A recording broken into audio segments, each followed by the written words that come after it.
অনেক বাড়িতে আমি দেখেছি ছাদের ওপর উঁচু কোনো রড বা বাঁশ বা কিছু দিয়ে ত্রিকোণ পতাকা টাঙিয়ে রেখেছেন। সেই ত্রিকোণ পতাকা লাল, অরেঞ্জ বা অন্য রঙেরও হতে পারে। অনেকে সেই ত্রিকোণ পতাকার মাঝে কোনো চক্র আছে, কোনো সূর্য আছে বা সেই পতাকার মাঝে কোনো বজরংবলীর ছবি আছে বা রামের ছবি আছে।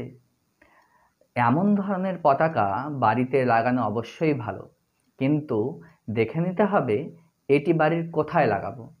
আসলে এই ত্রিকোণ পতাকা কেতুর প্রতীক, আর কেতু সবসময় বৃহস্পতির কাছে থাকলে কেতু ভালো ফল দিতে শুরু করে, কেতু কোনো নেগেটিভ ফল দিতে পারে না।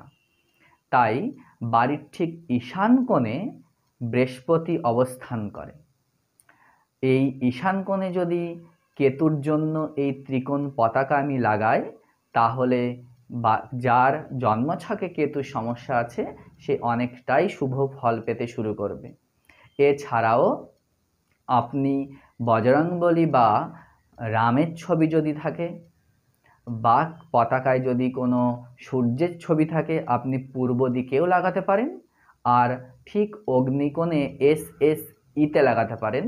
তাহলে মানসিক দিক থেকে আপনি স্ট্রেংথ পাবেন, যে কোনো কাজ করার সাহস পাবেন।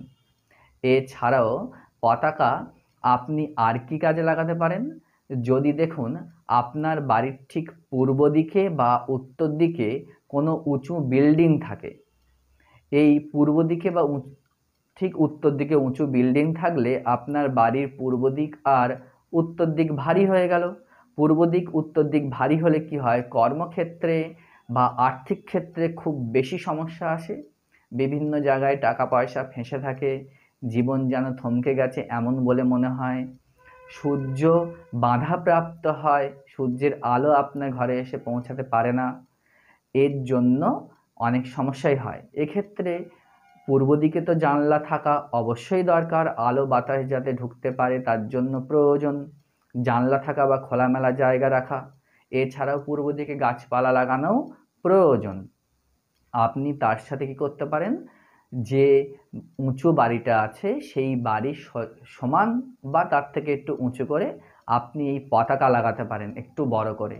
তাহলে দেখবেন এই যে বাড়ির পাশে যে উঁচু বাড়ির যে প্রভাব বাড়িতে পড়ে তার প্রভাব অনেকটাই কমতে শুরু করে।